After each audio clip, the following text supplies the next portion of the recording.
Hello students. आज मैं बहुत ही अच्छा टॉपिक आपके आगे लाई हूँ जिसको सरल और हिंदी भाषा में आप आसानी से समझ सकते हैं। भारतीय साक्ष्य अधिनियम की धारा 142 में इसकी परिभाषा दी है एवं 143 में इन परीक्षाओं के क्रम के प्रावधान दिए गए हैं। तो सबसे पहले मुख्य परीक्षा, उसके बाद प्रतिपरीक्षा और लास्ट में पुनः परीक्षा होती है।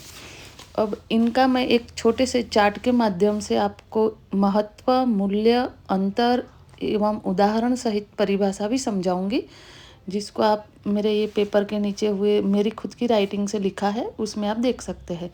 तो सबसे पहले हम आते हैं परिभाषा पे। तो जब गवाह से उसी पक्ष द्वारा सीधा प्रश्न किया जाता है तो उसे मुख्य परीक्षा कहा जाता है, यानी कि जो गवाह बुलाता है वही अपने पक्ष से सीधा प्रश्न करता है। फिर आई प्रतिपरीक्षा। तो जब गवाह से विपक्षी पक्ष द्वारा प्रश्न किया जाए उसे प्रतिपरीक्षा।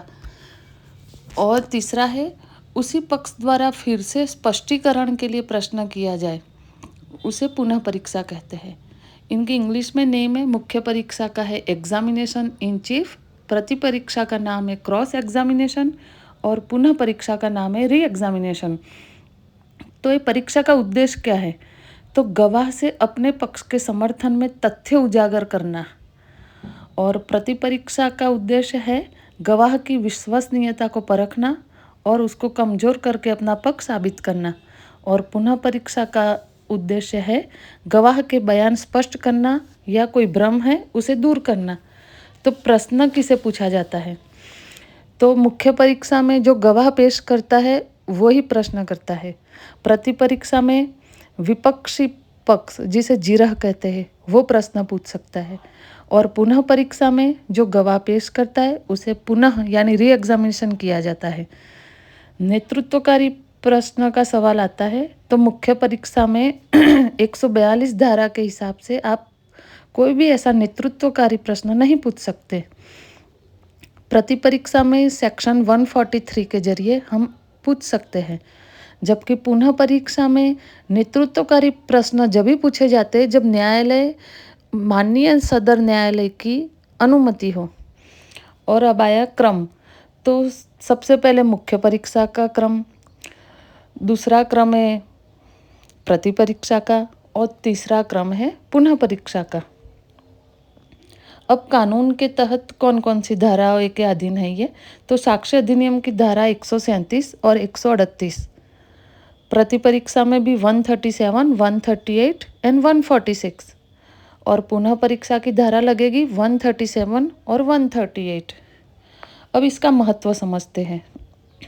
तो गवाह की जो कहानी है उसको न्यायालय के सामने लाना, सबसे बड़ा महत्व मुख्य परीक्षा का ये रहेगा। प्रतिपरीक्षा का महत्व ये है कि गवाह की सच्चाई की जांच करना, यानी कि जो विपक्षी पक्ष है वो अपने गवाह को अलग अलग तरीके से क्वेश्चन करेगा और गवाह की सच्चाई सामने लाएगा। और पुनः परीक्षा यानी री एग्जामिनेशन का ये महत्व है कि कोई अस्पष्टता या भ्रम हो उसे न्यायालय के आगे साफ करना और प्रदर्शित करना। अब एक छोटे से एग्जाम्पल के द्वारा मैं आपको समझाती हूँ। मुख्य परीक्षा का ये अपने गवाह बी से पूछता है, क्या आपने घटना होते हुए देखी? तो सीधा सा जवाब दे देगा गवाह, हाँ या ना में। अब प्रतिपरीक्षा में जो विपक्षी पक्ष अपने गवाह से पूछता है, आप कितने दूर खड़े थे? क्या आपने चश्मा पहना था? इससे वो साबित कर देगा कि वो उधर दूर खड़ा था कि नहीं। वो ये नहीं पूछ सकता कि आप 5 मीटर दूर खड़े थे क्या, ऐसा कतई नहीं पूछ सकता। और पुनः परीक्षा अगर न्यायालय अगर अनुमति देता है तो ऐसे पूछ सकते, आपने पहले कहा था कि आप 10 मीटर दूर खड़े थे, इसका मतलब क्या?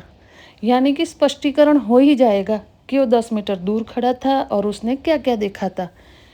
इस प्रकार ये तीनों परीक्षा के माध्यम से न्यायालय एक सुगम निर्णय तक पहुंचता है जिससे कोई भी अपराधी छूट ना जाए और निर्दोष को सजा ना मिले।